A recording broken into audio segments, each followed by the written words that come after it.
I think it has everything to do with tapping. Okay. If you think about it, right, every day you train, you're either tapping somebody out or you're tapping yourself. You're putting trust in someone to put you in a horrendous position or a dilemma of your arm breaks, your ankle, your knee, you get strangled unconscious. But you know that if you just tap, if you give them the notice, they will let go of you.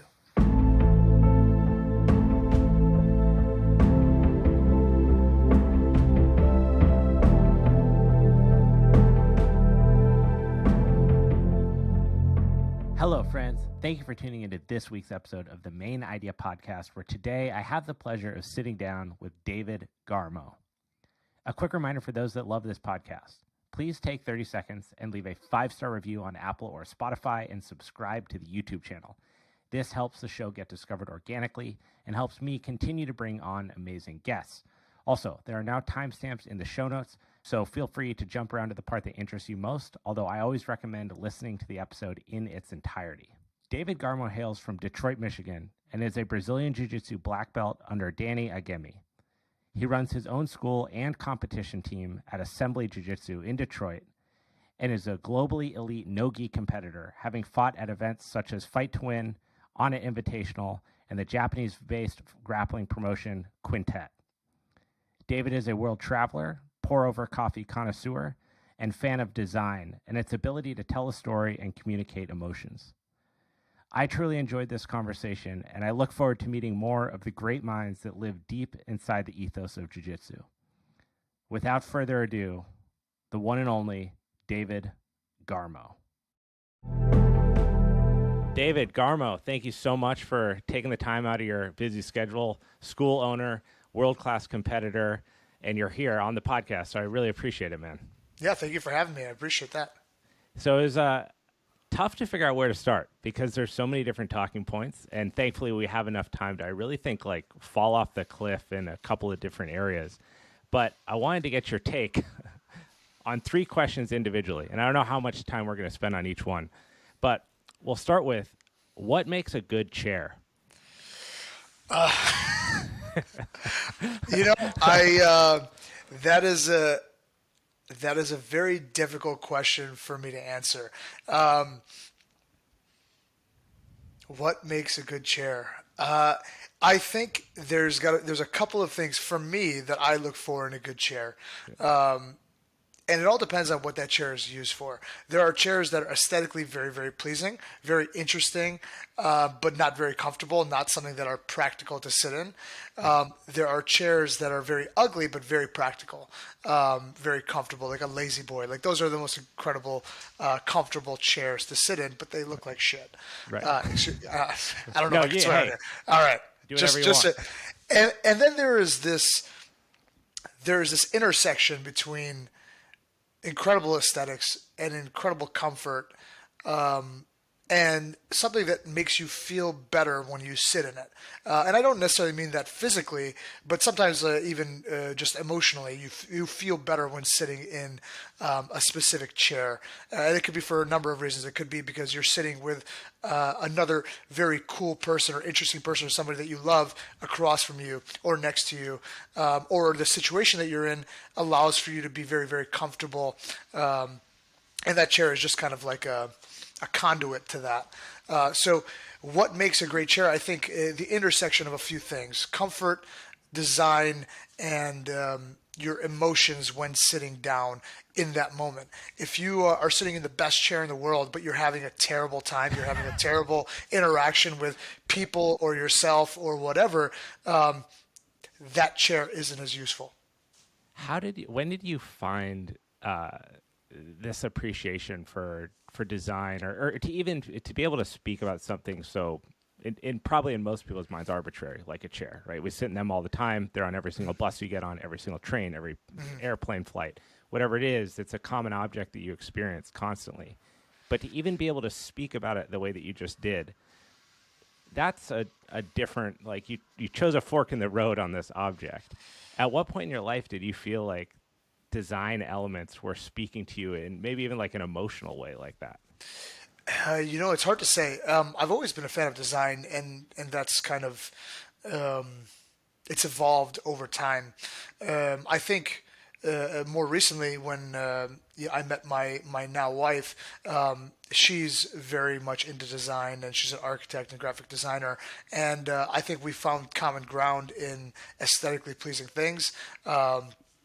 And a lot of the best furniture designers just so happen to be architects Yeah. and very very famous architects, and so I think that was we found common ground in that, and I just started paying attention to things in a little bit of a different way over the last couple of years. I've always loved sitting. I've always loved chairs, but I didn't really understand what it was that I really loved about them, and so through meeting her and then kind of being more in this world of design, I kind of have figured out what I like and what I don't like. And once I figure something out like that, it allows me to dive a lot deeper. And so, you know, for fun, I just, we'll go around, we'll be in nice places or places that are well designed. And if a place is well designed, it has to have well designed furniture, or it should at least. And I've been able to experience a lot of really, really cool things by going to these places or museums or just really well designed homes, and that's been really fun. So I think that's kind of where it's kind of evolved from. I love having these conversations because they put into perspective things that I otherwise don't really consider. And I have a very good friend of mine named Ravi who's he loves furniture, and he's very much a fan of it and the design and its impact on rooms and flow and feel. And for a long time, I always kind of joke with him, he would have at one point he lived in my old room at this apartment, and he had like a $2,700 chair in there, and I think the rent on the place was like less than half of that. And I would always joke with him about this chair is like this purple kind of, you would probably see it and you'd be like, oh, that's by this designer, it's this name, you can see it here, here, here. And the way that he would talk about it was just almost impressive. I'm like, you're speaking about this object, but you're talking about it as if I didn't know, I would kind of think you were describing someone maybe you met out one evening or something like that. And it shifted my perspective a little bit on viewing these things. And then coming across like your account and seeing you'll go travel to a place somewhere completely different in the world and maybe make a little note on the furniture, the design. And I look at it and I think about it. I'm like, wow, that's kind of cool. It's affecting your experience of this place or the experience of the culture. And I never really think that those elements are spoken through things like design. Is there a country for you that sticks out most readily as like the place that really had an overwhelming impact on you as far as design goes and those elements? Well, more recently, I was in Paris and in France, and the design in France is incredible. There are so many talented artists, designers, architects over there, and there's so much rich history that it's just, you're not just talking about the people living now creating things, but people who have been creating things for the last, 1,000 years, and that shows through in France very well. And people have an appreciation for art and design like no place else. But from my time in Japan, there's also incredible design over there, and they use it in a different way because the people are different and they have different needs, and so you you get an idea of that culture through what they design and what they create, even their food, right? These things fill needs for those people, and if they live a different life than us, then their needs are going to be a little bit different, right? It kind of shifting a little bit, just to kind of give you an example, like in the United States, we're a very big steak culture, right? A big 22 ounce, 24 ounce, 32 ounce ribeye, that is a very normal meal for most Americans. I'm not saying you have it all the time, but that is something that is, everybody's had that. Everybody looks forward to that at some point. But if you're in Japan, they are very much a meat culture as well. But their meat is served completely different than we do it here. So you've heard of Wagyu beef, right? Yeah. Yeah. So like if you've ever had it, proper Wagyu beef from Japan, you could never eat that in a 32-ounce form. Right. It's so fatty. There's so much marbling in it that it would hurt your stomach to eat that much, and you wouldn't enjoy it. I mean, I've tried to eat more than the prescribed amount, and it never turns out very well, right? It's just not as enjoyable. It's meant to be eaten in 4 to 6 ounce portions, and that's why all that fat becomes so delicious, because you're eating just a small amount of it, and then you eat other things with it. And so when people try to bring that directly to American culture and they try to like, okay, no, I don't want 6 ounces of this. I want 20 ounces of it. It doesn't work well because it doesn't fill the need anymore. You've changed it a little bit. So now they have things in America and Australia that's called Imperial Wagyu. It's less marbled, but it fits our palates better and our needs better because we want a big, thick steak, right? Gotcha. And so things have to be adjusted from place to place to fill a need or the taste of that culture. And it's no different in design, right? Design from Tokyo or France or London can be moved somewhere else, but for it to be successful in its use, it's got to be used the same way, or it has to be adjusted for it to fill the need of wherever it goes. And I think that's very important for us to all realize there are benefits to all these different cultures, all these different styles, but you can't just take it and put it here and expect it to work exactly the same. It's going to be different. It's going to need some adjustment, or it's going to need you to adjust your whole way of thinking for it to be the most effective. I've had as this is like a manifestation poster here. Like I've been obsessed with Japan and Japanese culture ever since I was very young, and I think it started with just watching probably started with watching martial arts movies when I was younger, and then just becoming aware of this culture. And then when I was skiing competitively as a kid, the Japanese skiers were so rad. Like stylistically, they were just epic competitors on and off the snow.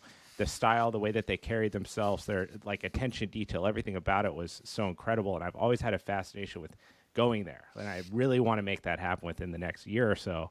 And I know that you lived there and you almost went there on a little bit of a whim, if I remember hearing the story correctly, that a friend of yours was kind of like, hey man, when are you going to have this opportunity again when these things in your life are lining up like this?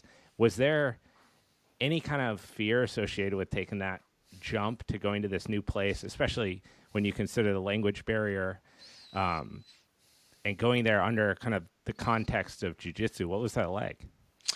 Yeah, no, it was definitely, there's always a little bit of apprehension, but I've been pretty good in my life about pulling the trigger on things that may make other people a little bit more uncomfortable than myself. I've always lived my life in a way, especially my adult life, that I'm not willing to do what 99% of humanity does. Get a job, work, do that whole thing. I'm not capable of it. It's not even that I'm like brave or anything like that. It's just I'm not capable of doing that. If anything, I'm not brave. I'm not brave enough to live that type of life. And so doing jiu-jitsu and taking that as my vocation or as part of my passion, that was, most people are like, man, I can't believe you did that. It was such a risk. To me, it really wasn't. Going to Japan was a little scary at first, but once I had the people around me, you're talking about, who is now my business partner, but one of my best friends, Vlad, who gave me that advice. You have no kids, you have no wife, go. You'll never have another opportunity. Once he told me that, I'm like, okay, I'm going to do it. It is still a little scary because you don't know exactly how it's going to work out. And actually, in this case, I didn't move there. There was no jiu-jitsu context for that at all. Really?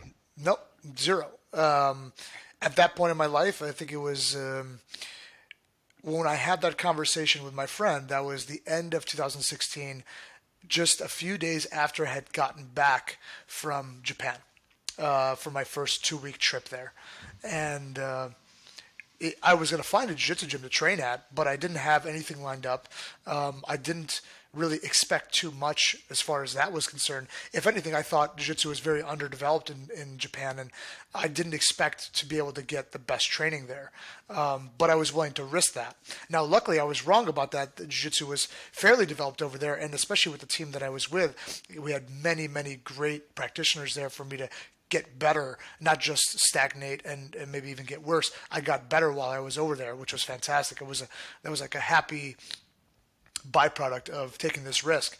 But no, I just wanted to live there. That was just the culture was something, very similar to you. I mean, I watched Jackie Chan movies, Bruce Lee movies. I watched Yojimbo. I watched all these different martial arts movies when I was a kid, mostly Chinese in origin, but Japanese culture was always there at the forefront for me.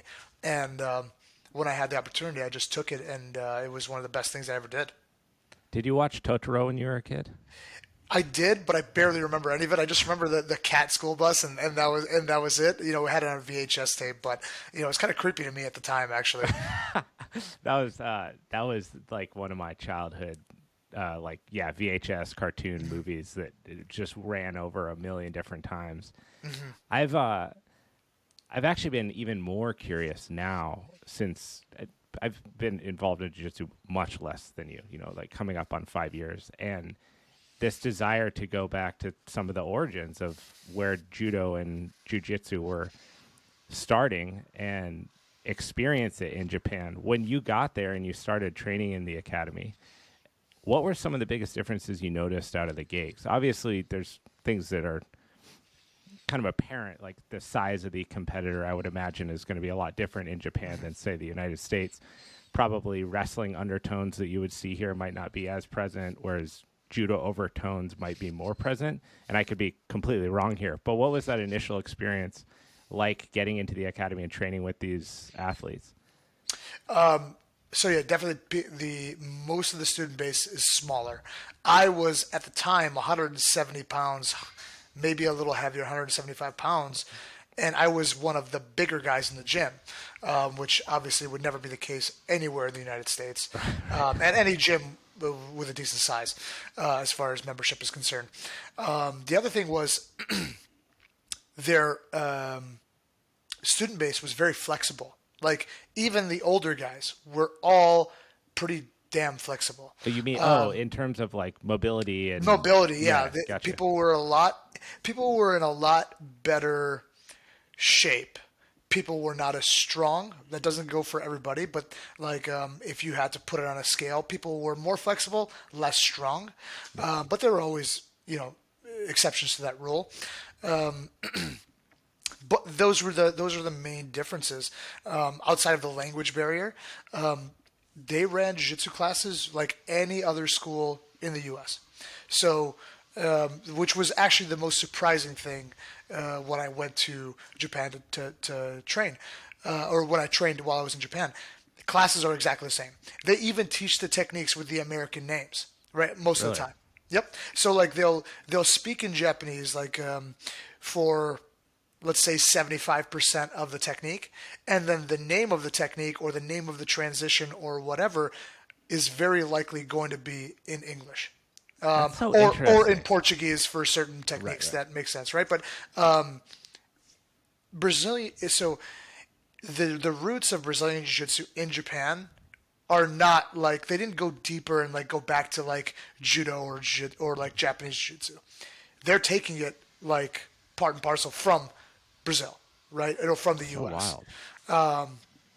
It makes more sense when you really get down to it, because most of these people who started these schools or who are like the pioneers of Brazilian Jiu-Jitsu in Japan learned that stuff from Brazilian guys, right? Like, so it just makes sense because they're not learning it from the context of like some old school Japanese dude from 1930. They're learning it from a Brazilian guy, just like all of our instructors learned it from Brazilian guys at some point, up the chain, and that's what we have now.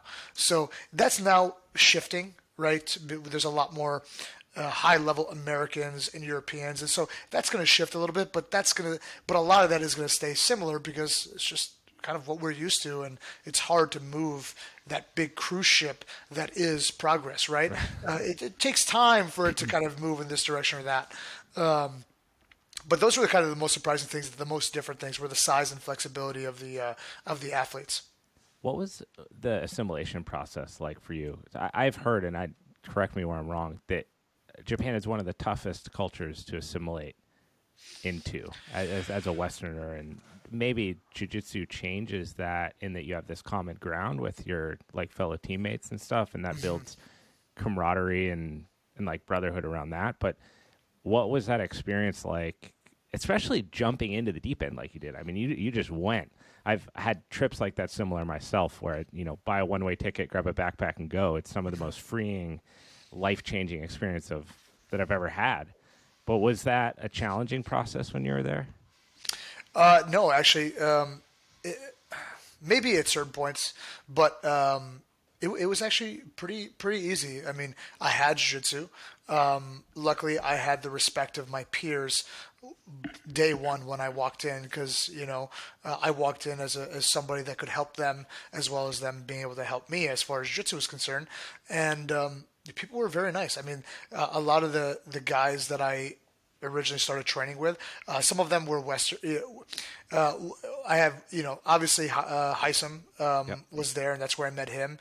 And he went through a similar thing. He moved to Japan when he was a teenager and had this, trouble in the beginning assimilating. So when he saw me, he tried to make it a lot easier for me. He took me out, he brought me around, he introduced me to people, and that went a long way.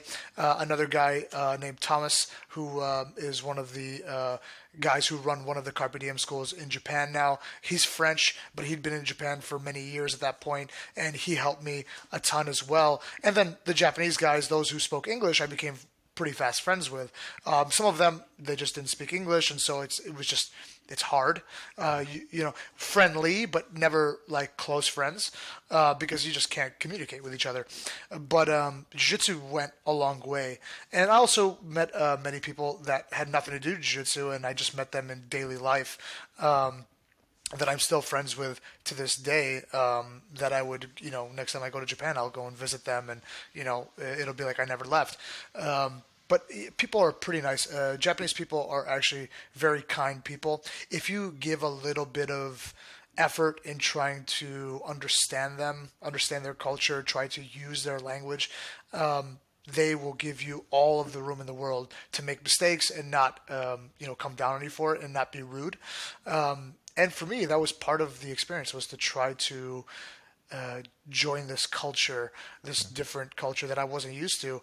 But certain things are different, right? Like humor is different, right? Yeah. The boisterousness of an American, even not trying to be, is very different than some of the more meekness of Japanese people in daily life. I definitely was much louder than a lot of my counterparts over there, but we all found common ground in certain things that we enjoyed, jiu-jitsu, other things, and so it worked out pretty well. I'd like to think that everybody who goes from a different country to Japan would have a very similar experience, but I don't know that. But it worked for me, so Yeah. that's really the only thing that I can say. But I've had friends go over there and have a very similar time as me, and so I'm pretty hopeful for that. I've found that one really interesting thing about jujitsu is the welcome, like the welcome that you feel when you're somewhere else at an academy. Being able to travel around the world to different places and kind of make it a point to train while I'm somewhere else. I can't tell you how many times by the end of the class, I mean, you don't know anyone when you go. By the end of the class, I've actually had people, I was in a situation once where I was driving and there was a snowstorm. And people in the class were like, "Hey, we got, couches in our house. If you get stuck here, you have a place to stay." And I'm like, "What? I literally just met you." Or I was in Kauai and I was training there, and people are like, "Hey, come out and surf with us." And in Kauai, go surfing with locals that's like a big deal, right? It might take months or years to get to a place where that invite is even on the table. Yeah. Yet you have this common ground, and I think part of it is that work, like the physicality of it. You put forth your effort and you grind and you work hard, and by the end of it is like you pop out on the other side with this different kind of appreciation. Do you ever feel that when you're traveling? Absolutely. I have a story I was a purple belt. This was 2013, I think, or maybe even prior to that. But I was planning a trip to go to New York. I was broke, and so I had made a post on Facebook. Does anybody have a couch that I could surf on or rent or whatever in New York for relatively no money? And actually, a customer of mine. So I run a company called Modern Flow. We make Jiu-Jitsu gis and whatever, the Dragon Ball Z gis, the Oh, Naruto sick. gis. If you've ever seen those, we that was my company, and a customer of mine reached out. We had never met before, and he's like, "Hey, if you want, you could stay with my mom. She lives right by Times Square. Stay with her for as long as you want, and don't worry about it. It's not going to cost you anything." And you know, I had no choice but to jump on the opportunity, and it was amazing. His mom Yeah. was great. He was great. I met his family, and we're still friends to this day. And I had never met the guy at the time. He answered a request on Facebook and just gave me this opportunity, and that allowed me to go there and compete. And I think that might have even been the year that I medaled at that tournament, with my first major event that I medaled at. And I'm forever grateful to that. And that's happened in different capacities, different places, multiple times for me and many times for people that I know. So it's very common, I think, in this sport for people to reach out and be comfortable with other people in their homes or their families' homes or around their kids and stuff like that, which is, I don't think that's very common in other things. And maybe it is, but I haven't experienced it outside of jiu-jitsu, and hopefully it is more common in other places. But you're not going to do that just, you know, talking to some guy No randomly at a bar. way. He's not going to invite you back to Yeah. his place, or you know what I mean. Not to Right. spend, you know what I mean. But it's very cool. It's Might very be cool. different circumstances, right? Exactly, What exactly. What do you think it is about jujitsu? Like the ethos of jujitsu. What is it about it that lends itself to that kind of that trust building, that camaraderie? And because that's when if you pull that story out of the context of this conversation, that's insane. Hmm. That's insane. Like you buy I buy like soap for the shower, and then I'm like, oh, who owns the soap company? Oh, this guy's looking for a place to stay for a convention. I Yeah. would never reach No. out to that guy and be like, hey man, love your product. Why don't you stay with my parents? Yeah. I think it has everything to do with tapping. Okay. If you think about it, right, every day you train, you're either tapping somebody out or you're tapping yourself, right? Like Yeah. you're putting trust in someone to put you in a horrendous position or a dilemma of your arm breaks, your ankle, your knee, you get strangled unconscious. But you know that if you just tap, if you give them the notice, they will let go of you, Yeah. right? That is like the ultimate trust. I mean, it's very hard to get past that, how important that trust is between you and your partner. Right. You know, I have my students, my training partners put me in the worst possible leg entanglements, things that would 10 out of 10 times, if I didn't tap, would put me out of jiu-jitsu for a full year, right? Yeah. Not including, don't even consider how much money it's going to cost me and recovery time and pain and suffering and all that stuff. All the time, daily basis, they're doing this. And I trust them implicitly that if I tap, they will let go, Yeah. right? And they trust the same thing of me, right? And you trust that of your partners and they trust that of you. And that, I think, is the basis of how people can trust each other in different ways, right? It starts with Yeah. this and then goes on to these other things. And it's like, maybe, Mike Otero, the guy who let me stay at his mom's house, maybe he was like, hey, listen, if I train with this guy and, he was choking me, I was choking him, and he tapped, I'd let go. He trusts that in me Yeah. already because we're part of this club, right? We're part of this jiu-jitsu club that we trust each other. We train hard, but we trust each other. And when it's time to give up, we all know what that means, right? Yeah. And so I think that's a big part of it.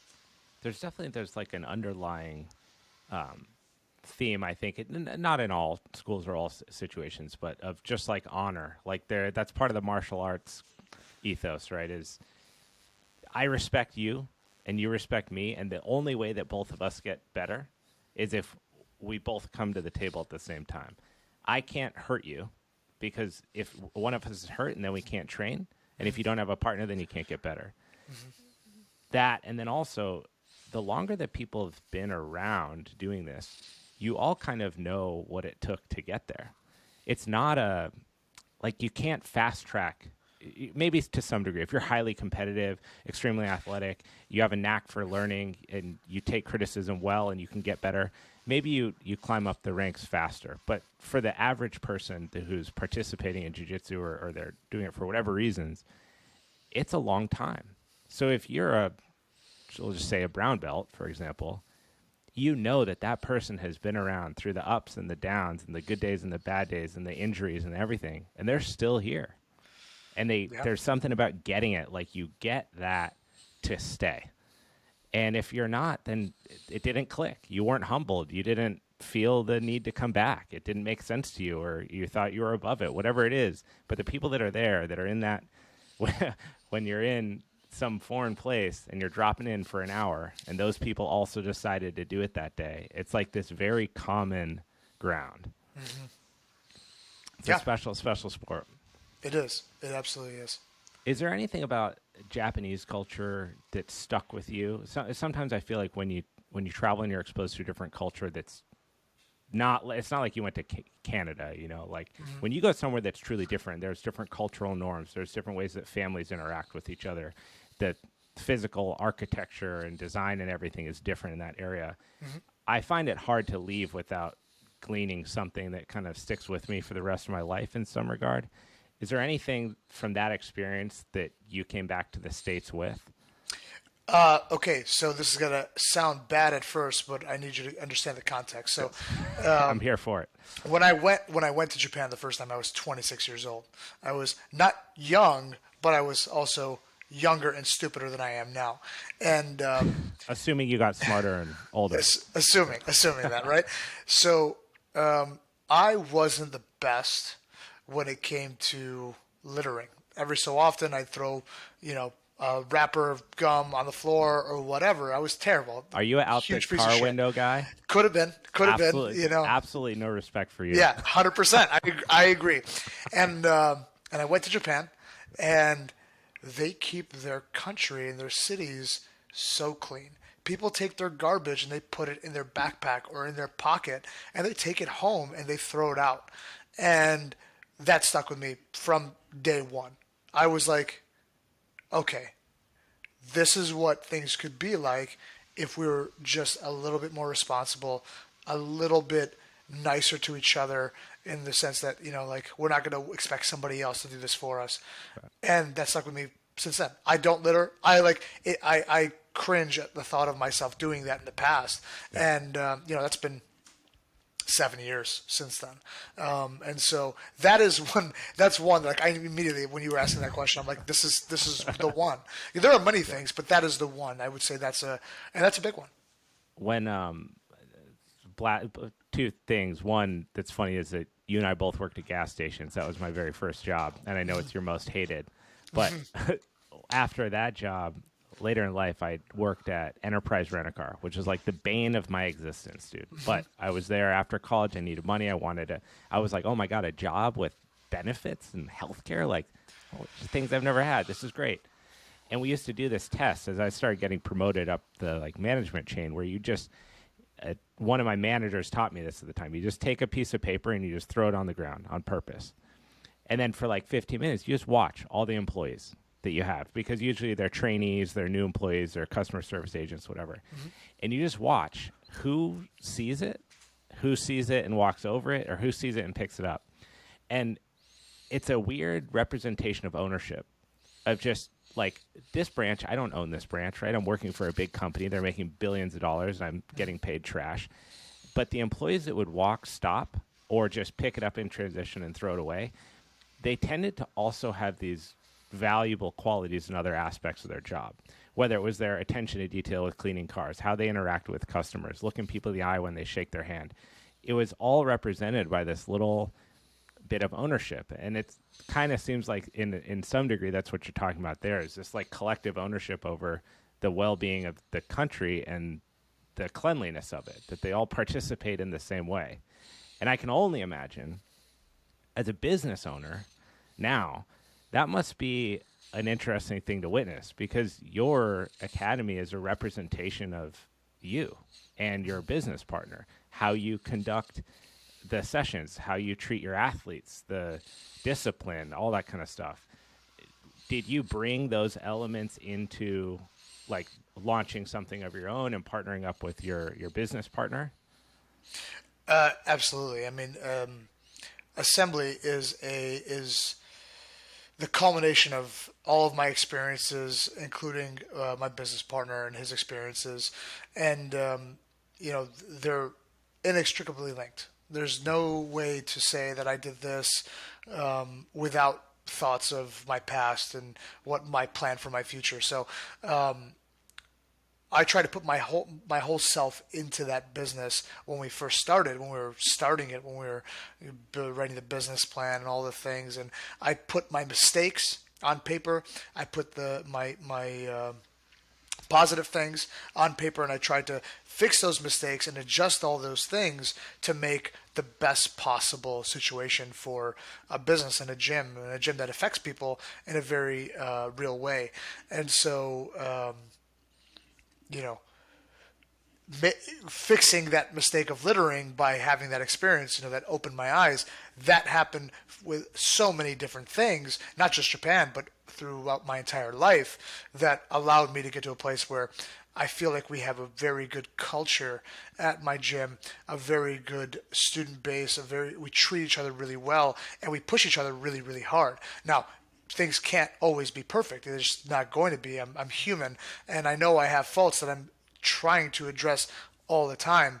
And sometimes I make progress, sometimes I go back a little bit, but the trend is always going up, I believe. And if it's not, I have people who are there to check me and make sure that we get back in that upward trend of becoming better all the time.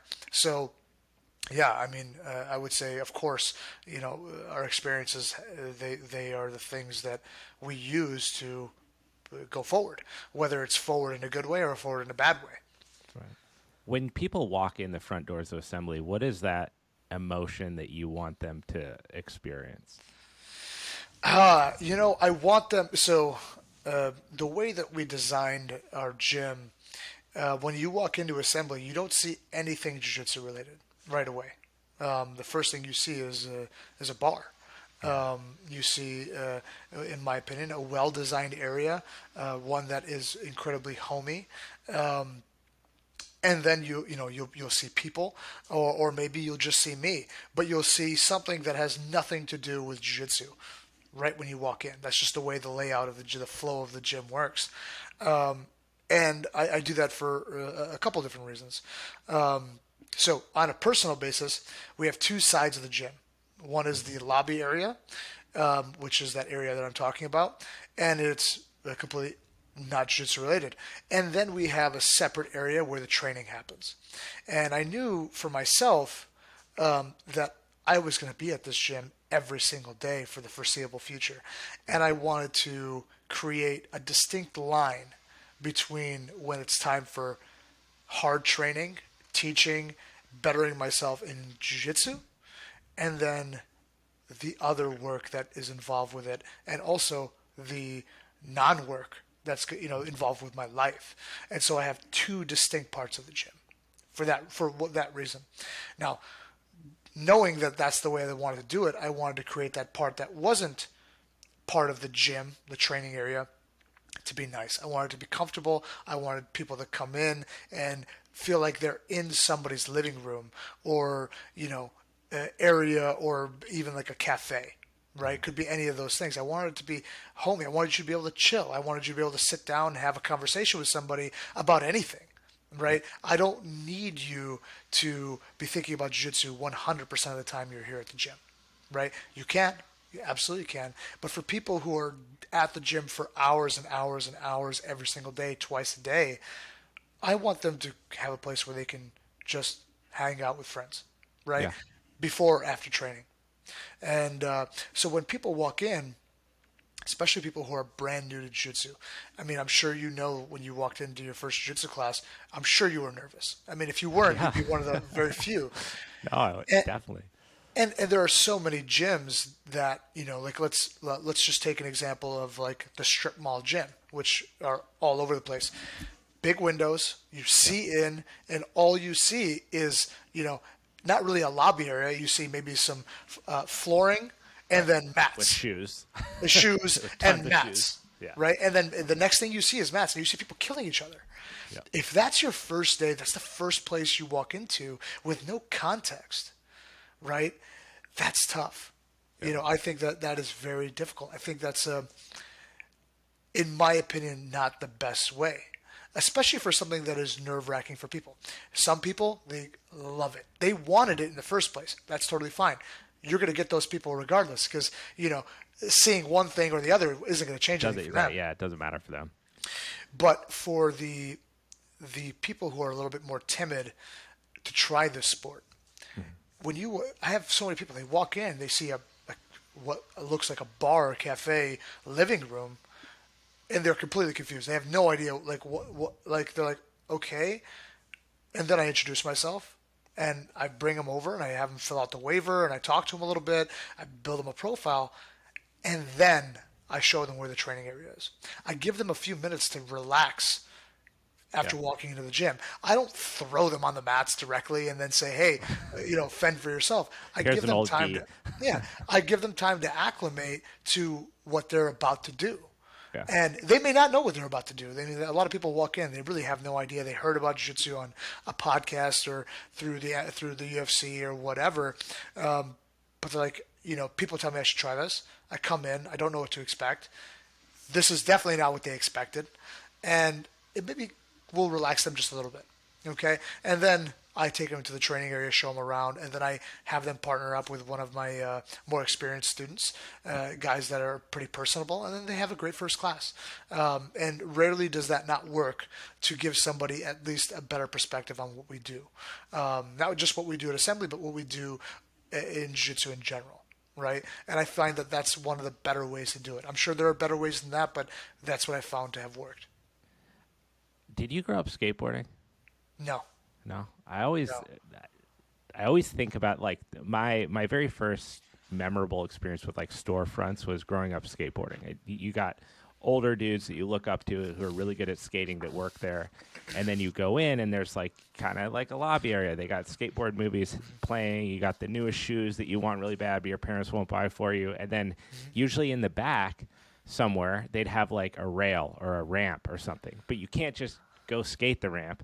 You got to be in with the dudes at the shop to like be able to get there. And that separation of entrance and like excellence has always stuck with me from then. I was curious because I love this story. Like when someone walks into the front door of a business, like when you walk into an art gallery, like when you walk into someone's house, it's kind of like the first time you meet someone. Like that introduction process has begun, whether you're aware of it or not, whether you're attentive and there and present. It's happening. They're soaking in everything that's going on. And you as a business owner, as a coach, as an athlete, you have an opportunity to create a story for them. And when that story starts in a relaxed state, it does completely change the potential for them. Because like you said, the guy that just wants to do it no matter what, they're like sunk. It doesn't matter. They're gonna. It might just be a proximity thing. Like Assembly happens to be closest to their house. That's where they want to do jiu-jitsu. Okay, cool. What do I got to do to sign?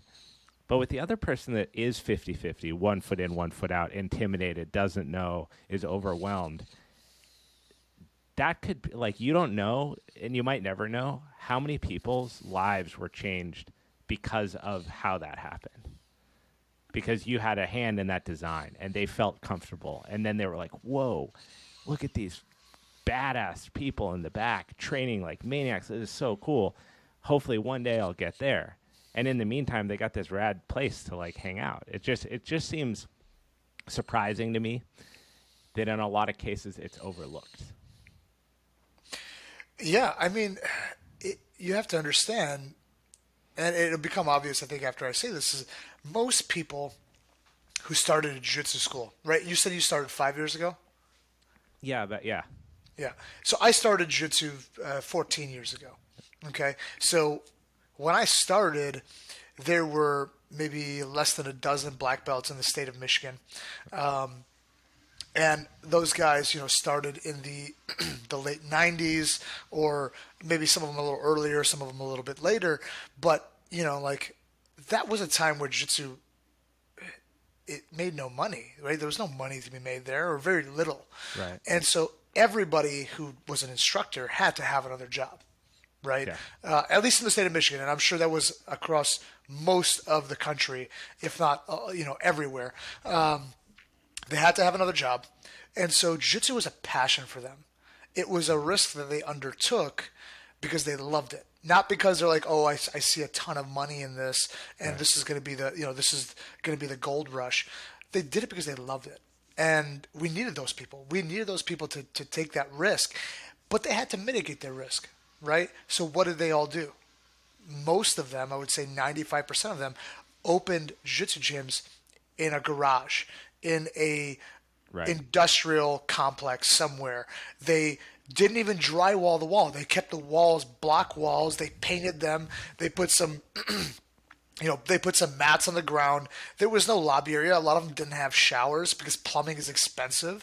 And they kept it as austere as they could so that they could run this for as long as they could, assuming that they made no money, or they Right. made just enough money to run the place, right? Or to better some people, right? That's what most people did.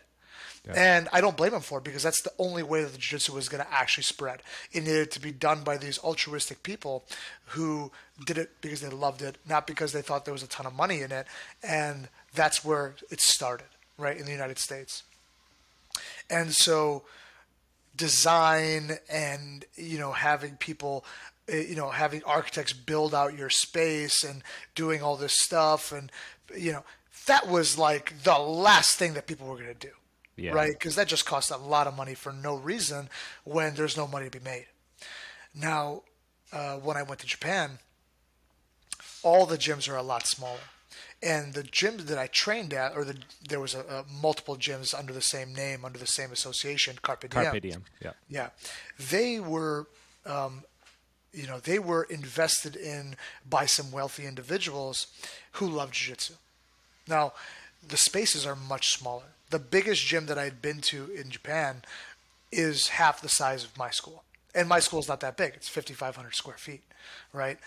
And so they could pack in more design, and you actually need to have experts figure out how to fit things the best way, right? Japan is really, really, really, really good at making use of small spaces. Okay, when it comes to storage and design, they're masters at it. I don't think I could do a very good job of packing in a gym that might have 300 or 400 students into a very small space. There are too many things that I wouldn't want to give up, and so I just wouldn't do it. I would choose to go bigger anyway, and Right. to the better or detriment, it doesn't matter. But it would be very difficult. But that's what they have to do, and so they packed in incredible design, incredible space-saving architecture, and just had smaller mat spaces and smaller everything really. But they were able to make it look really, really cool. Okay, and so when I experienced that, I had trained at gyms that weren't very nice looking. Like, they were okay, they're fine, what everybody's used to, but they weren't AOJ, right? Yeah. And then I started to see this, all these different gyms in Japan that I would go and teach at. They were designed really well. They all looked very different from each other because the spaces were all very different, but they all looked great. And I'm like, okay, this is very important. I want to feel as good walking into a gym that I make as I do walking into these places. I want it to feel clean, which obviously that is a prerequisite to any gym. People should need it to be clean always. Yeah. And most people do a pretty good job of that. Not everybody, but most people do. But also, I want it to not just be clean. I want it to look amazing. I want people to feel good when they come into this place. And I want it to have the amenities of a health club. Yeah. And to the best of my abilities. So there has to be showers. You have to be able to shower after you're done training. Like, some people don't take advantage of that, but Right. it has to be available. And locker rooms and changing rooms and all that stuff. All these things should be there for the betterment of your students and for yourself. Okay, and to do that and to make all of that work, you have to charge more money. Nowadays, you can do that, and Right. you can fit good design in now because you can charge enough for it to be worth it while providing the amenities and also the skilled instructors to run the classes and run a financially stable business that can eventually make you a decent return. But I think in the past you couldn't, and so that was overlooked. But now you're going to see more and more gyms putting larger and larger investments into their gym because now there's actually a market for it. Right. And $225 a month, $250 a month, $300 a month isn't out of the realm of what a lot of these higher end gyms could charge because Well, that's so I worked with. Do you have Equinox in Detroit? we do. You Yeah. do, yeah. So I Yeah. was a trainer at Equinox for like 7 years in Santa Monica, Yeah. and got to see a lot on like the luxury level of how they curate that experience for people, right? Of like how people coming in the doors and experiencing their version of fitness from the very first touch point to the very last touch point. And their cost is about, for like a single club is like 220 in Santa Monica, which historically for gyms is ludicrous because you can do like LA Fitness for $29 a month. But then on the higher end for some of the sports clubs, it's like $270 a month. But what I think we're seeing, especially with, which I think is fantastic, with the growth of jiu-jitsu and how it's getting into all these different communities, it's providing an opportunity to pursue your health and your wellness and your longevity by means other than a big box corporate gym. And what that allows for school owners is to now curate that fitness, that wellness experience and that social experience in a different setting outside of just corporate structure big box gym. So people have a place that maybe that wasn't for them. Like going to Equinox and paying all this money just for fitness didn't make sense. But they're in love with this, and it is fantastic because it gives, and I don't know, maybe it's a double-edged sword because the people are like, jiu-jitsu shouldn't be this much money or something like that. But when you really start to look at, I mean, I'll use AOJ as an example because you mentioned it, and it's fantastic. I mean, it's such a beautifully designed academy. It's clean. And then the amenities are great. I mean, that can be an afternoon, right? Going and like warming up and training, saying what's up to your community, showering in a shower that's not like covered with staph infection, and then going home. If I was paying both, I'm going to cancel one membership, right? And almost save the cost to go do something that I absolutely love in a place that's aesthetically pleasing with top quality coaching and community. So would you say that maybe that exists now, and it definitely in a way it didn't a long time ago, but is that kind of a newer, maybe in the last like decade, that you're starting to see as a possibility? Yeah, absolutely. And there is that argument. So I've heard this argument because we're probably, I think we're the most expensive gym in the Metro Detroit area. I could be wrong. There could be somebody who charges more than us, but I get that argument all the time. It's like, hey, like, do you really think it's worth it? And to me, it's like, man, I feel like I should be charging a lot more. But the reason I say that is not because I'm trying to fleece people. Right. I'm trying to provide as much value to each and every member as I can. Now, why? The question is not why is it this expensive? Is why should jiu-jitsu be cheap, right? Why should it be $100 a month? You can't. Planet Fitness is whatever. How much does Planet Fitness cost? It's got to be this. It's like $29. $29. It's something so Small, yeah, something small, right? $30 a month, and I think that's even too high. I think it's like $20 a month, but it doesn't matter. They need 6,000 members, right, to function. You can't do that with jiu-jitsu. You can't have that many members. There's no gym on earth, no jiu-jitsu gym on earth that even has half as many members. No single gym. right? And I don't even know a gym that's got 3,000 members. I think probably the busiest gym in the country, and I could be wrong about this, and I'd be curious to know who it actually is, but I think Henzo's in Manhattan has the most students. And if it's not them, it's Well, going aren't to they be. multi-level too? Well, they have two levels. They have, they have two levels, but like it's one building. There are bigger gyms out there physically, but they're in the heart of Manhattan. They're about $300 a month, or maybe a little more than that now. But they're in the middle of the city. I mean, it makes sense. Their rent is probably incredibly high, and they've got tons of instructors. They've got tons of classes. They've got tons of everything. Let's say, for example, like let's just like kind of break it down a little bit. Let's say in Michigan, you can get a light industrial space for anywhere between $10 and $13 a square foot. You can go a little cheaper, okay, but like $10 and $13 a square foot. And you're talking like cut out warehouse, like vaulted Yeah, ceilings, just kind yeah, of bare bones. just a bare bones place, right? A white box that you can do whatever you want to. I'm going to use my phone because I don't have calculator brain. But if you Don't wanted, rely on me because I'm not going to provide anything else. right, let's say you wanted to build a bigger gym. Okay, a 10,000 square foot gym, which is a good size, and you could offer a lot of different things, right? So you have a 10,000 square foot gym at $13 a square foot. That is going to end up costing you almost $11,000 a month in rent. Right. Okay, now these people who argue that jiu-jitsu should be cheaper, I've heard arguments between $100 and $125 a month. Let's say that it's $100 a month. Just to pay your rent, okay? So just to pay your rent, you would need to have 110 students. That's a lot of students just to pay your rent. Right, not to even make a profit or reinvest in new coaches, seminars, anything. So that doesn't count. That doesn't count utilities. It doesn't count paying yourself as a instructor or as a employee of the business. That doesn't count literally anything else. Yeah. There's a lot of gyms out there that only have 100 students, right? Can't do it. It's impossible. Now let's say, okay, I said 10,000 square feet. Let's say it's 30,000. Let's say it's 3,000 square feet space. Small gym, right? Strip mall gym. Now you need 30 students just to break even on your rent. How much do you pay yourself? What would you say is a decent amount for an owner-operator to pay himself every month to survive until the business makes money? What would you say? Yeah, I mean, that's the thing, though, is like if I'm a business owner, I want to pay myself like $100,000 a year.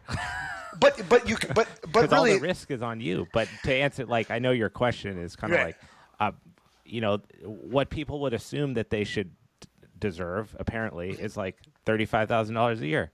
So what is that? That's $3,000 a month? Yeah, I mean, it's like nothing. But what I mean is, if people want the price to be like $100, what they're really saying is that I think that you should only be paid like $30,000 a year, which is super unfair for someone who's dedicated their entire life towards learning something, found a way to deliver it appropriately, and they're taking on all the risk of the business.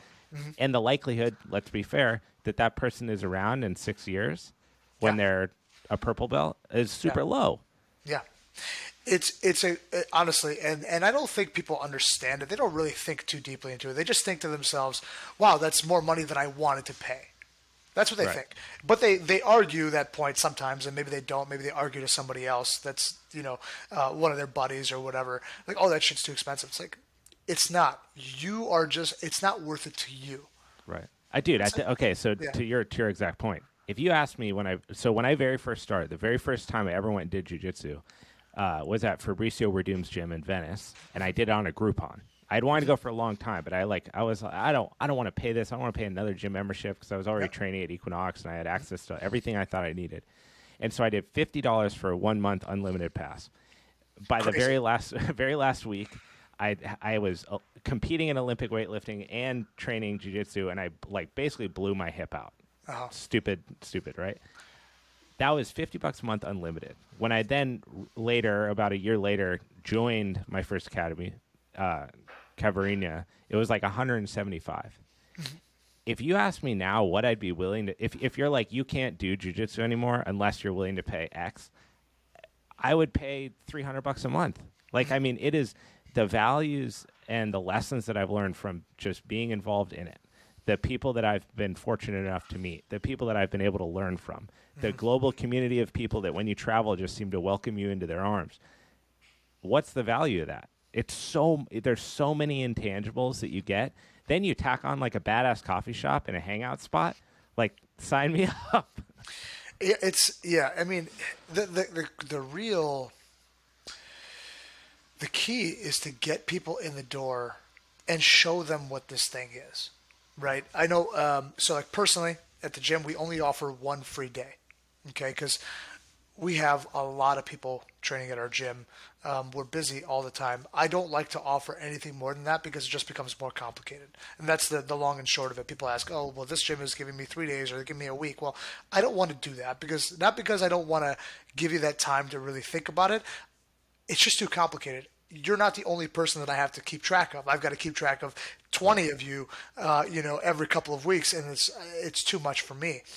But giving people that great experience day one when they first walk into your gym, that's the goal of an instructor and of an owner like myself, right? Like, we have to give people the best experience that they can have. Right. And if they are willing to take that risk, then fantastic. If they're not, you just have to be willing to let them go and let them know that they're always going to be welcome if they ever decide to come back. And I've had so many people who've walked in my doors, taken a free class, said, it's too much money and I can't afford it, or I don't want to pay for it, what it costs.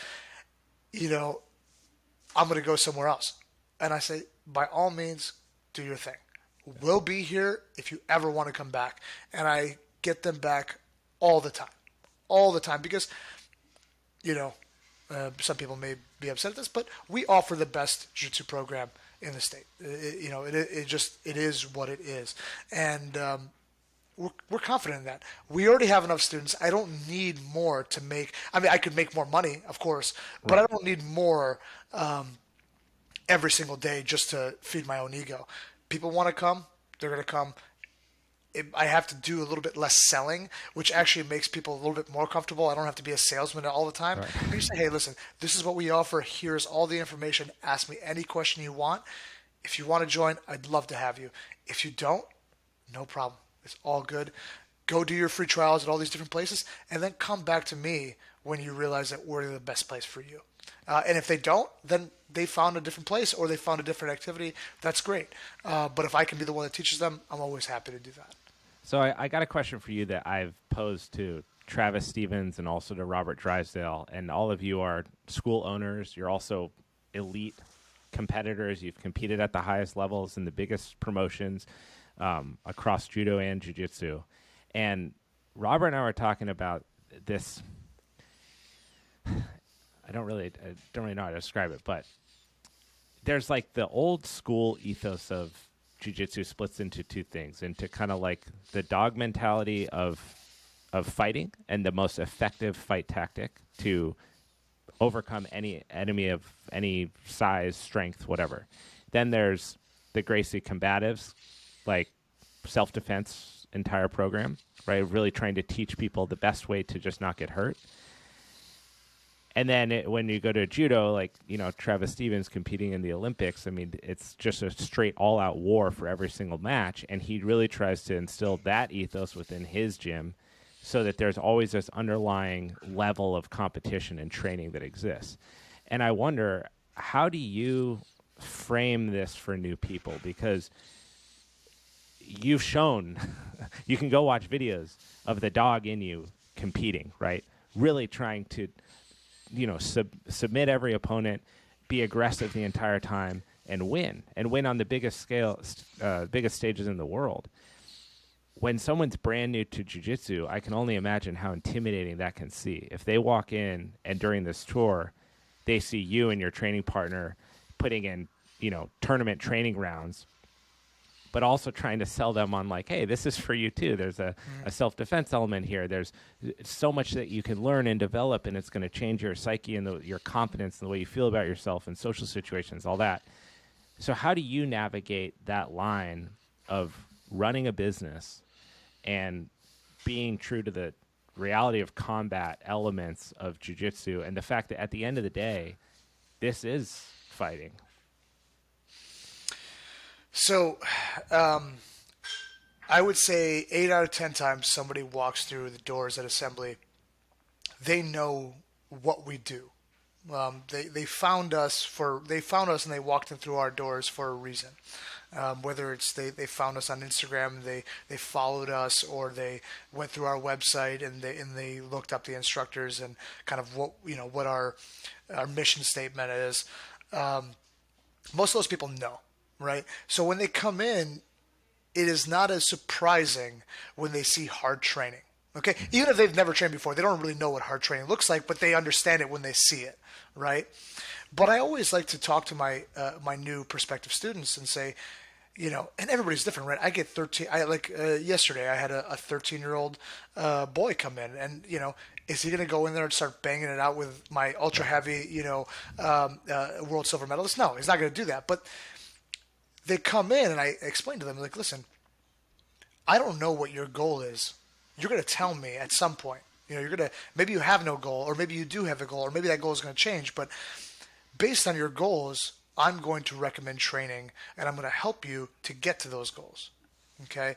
Now, if I get a 23-year-old stud athlete who comes in and he's a blue belt from another school, and he tells me, he's like, listen, Dave, I want to be like the rest of your competitors. I want to travel with you guys. I want to train. I want to compete. I'll live here. Yeah. Okay.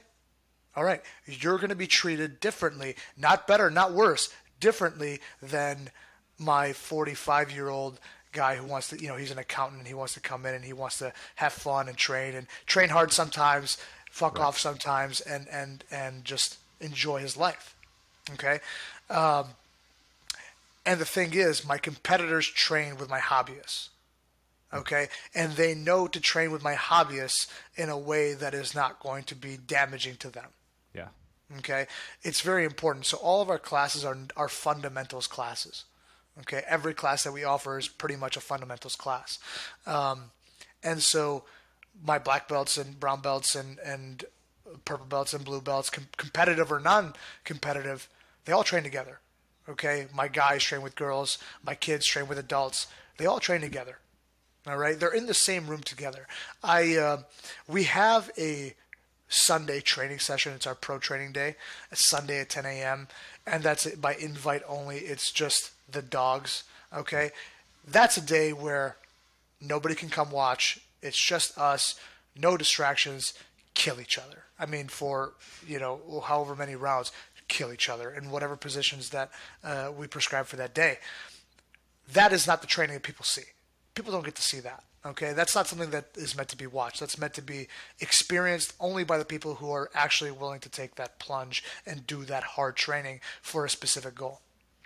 But all the other days, you can do hard training, you can do light training, you can do it all in the same day. Okay, you can go light with if I have brown belts who are world class. They don't beat the shit out of my blue belts who are hobbyists.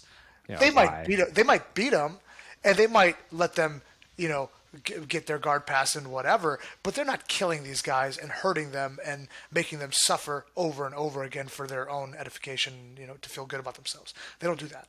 Okay, they've learned whether they learned it from the gym, from myself, or somewhere else. They've learned that that's not an effective way to treat people, right? Yeah.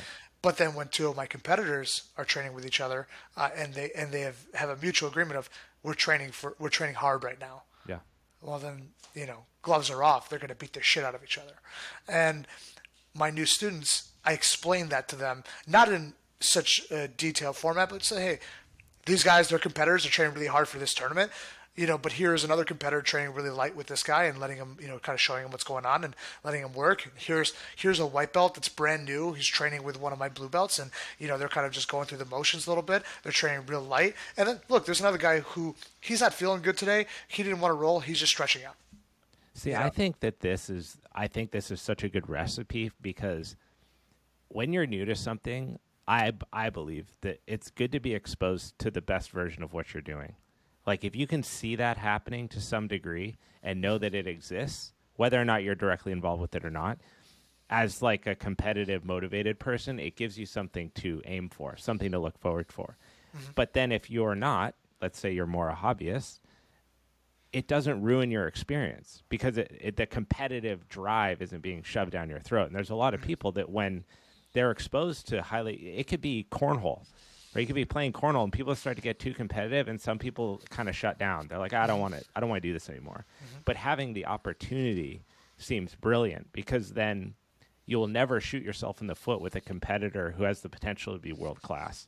But you're also not going to lose the person that is going to gain positive experience from it. But also, at the end of the day, you got to run a business, and memberships need to be recurring, and the lights have to stay on. And those are two things that I really like. That it actually reminds me a lot when I was skiing of being exposed to Olympic level skiers within our team was huge. You know, you have people that show up after school that do it just for fun, but then you have those world-class people, and it is the most inspiring thing when that interests you to see it in real life and to strive for that, you know?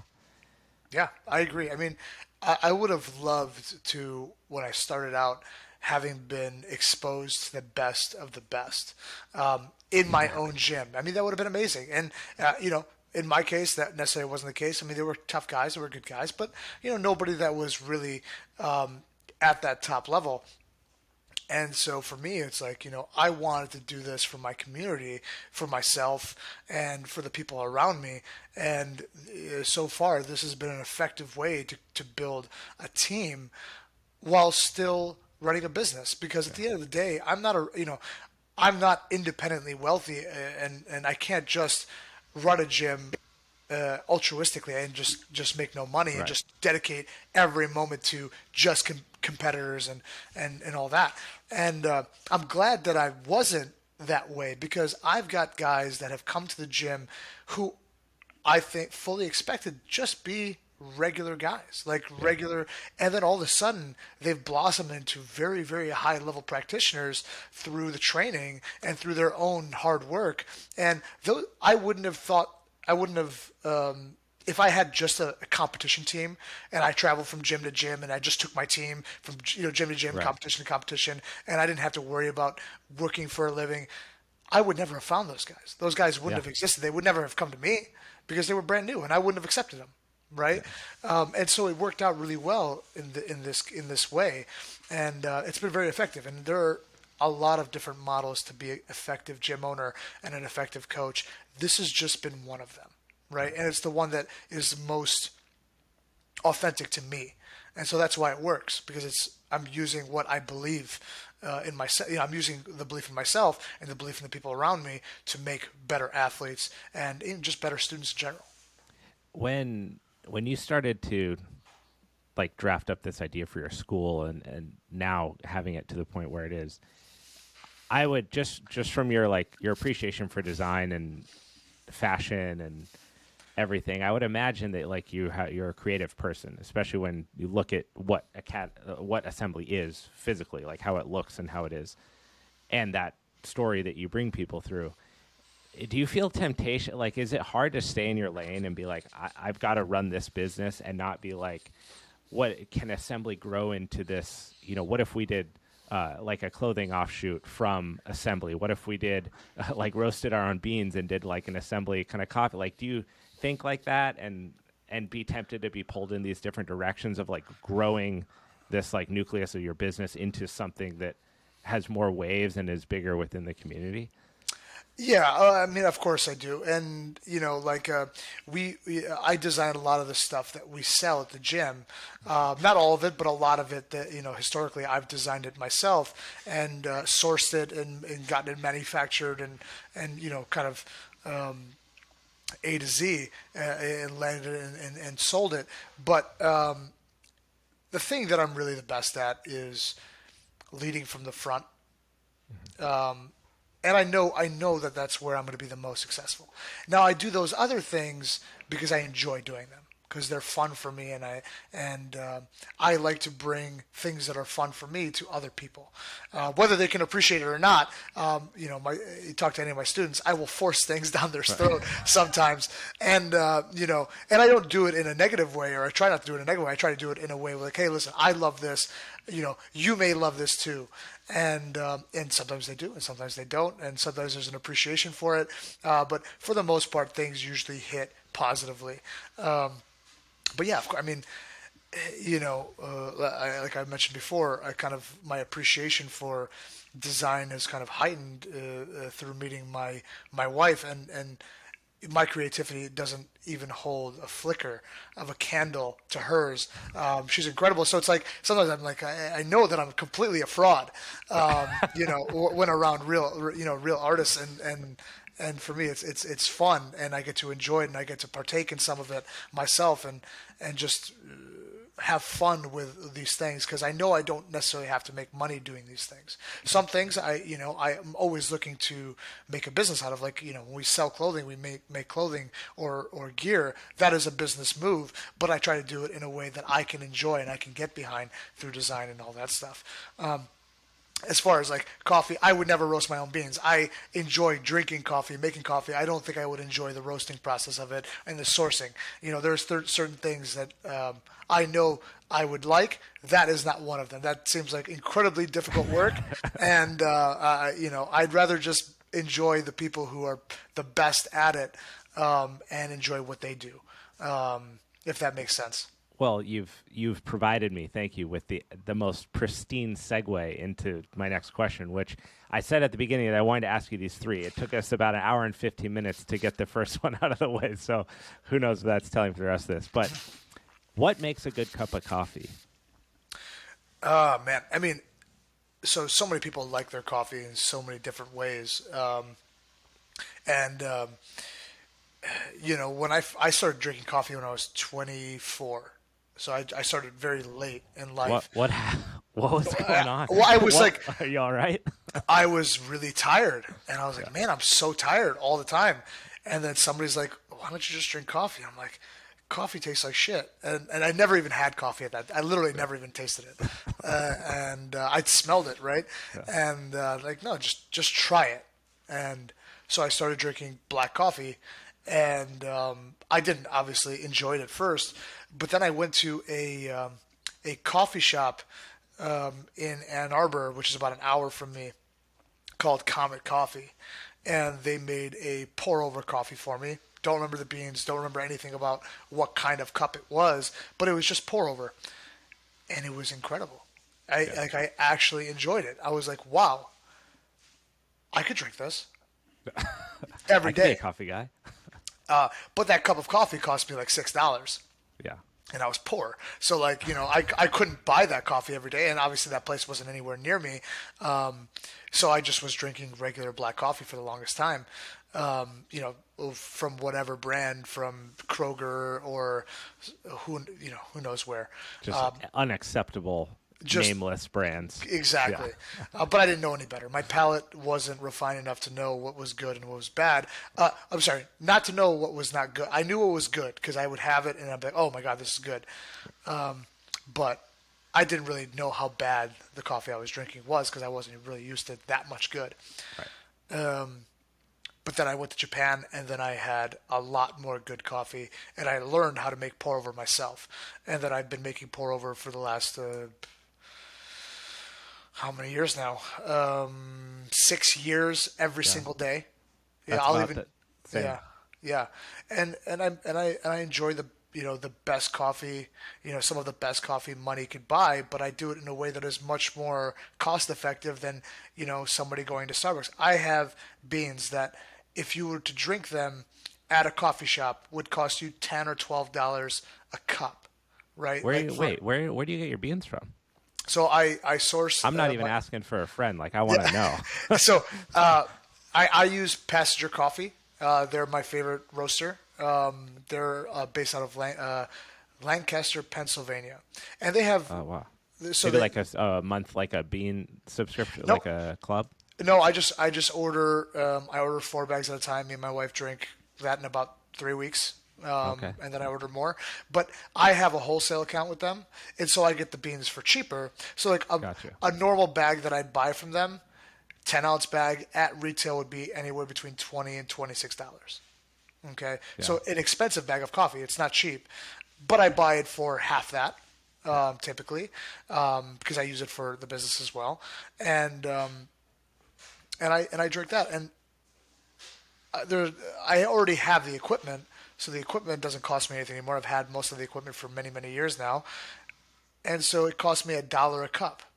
Right, that's how many. That's typically how much it costs me: $1, $1.50.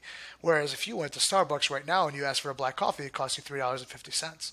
Dude, And it's so, and it's some dog shit. places, dude. It's terrible. When I lived in LA for a decade before Yeah. moving down to San Diego, and I mean, it's so bad that you get to the point where you kind of stop realizing what you're doing. I'll just go up, and there's this place, Primo Paso Coffee on Montana, that had like such good pour over. And I'd go in there and they'd be like $9, and I'm just like, Yeah. I'm like, wait, what? $9 for a Yeah. cup of coffee? Yeah. That is insane. And then the other part of it is that you miss out when you have someone else make your coffee for you. There's a lot of pros. Maybe you're going with a friend. Maybe you enjoy the aesthetic of the coffee place. You're going to sit down and read a book. There's all those amazing parts. Yeah. But you don't get to do the ritual of it. And there's some part that I really enjoy of the craftsmanship of building your own cup of coffee, from the grinding to the weighing the beans, you get these different moments of experience with it where like you smell the beans before they're ground. Then when they grind, they smell a little different than when you bloom the beans. And then by the time it's done, you have this cup of like this amazing thing that you've crafted. And for me personally, that ramps up the enjoyment. Yeah. Cause it's kind of like you're every time you're enjoying this little project that you did.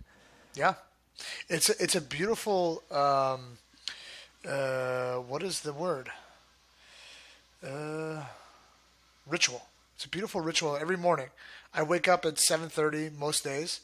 I wake up, I go downstairs, I do exactly what you said. I weigh the beans, I grind them, I heat up my water, and then I start this ritual with amazing smells and the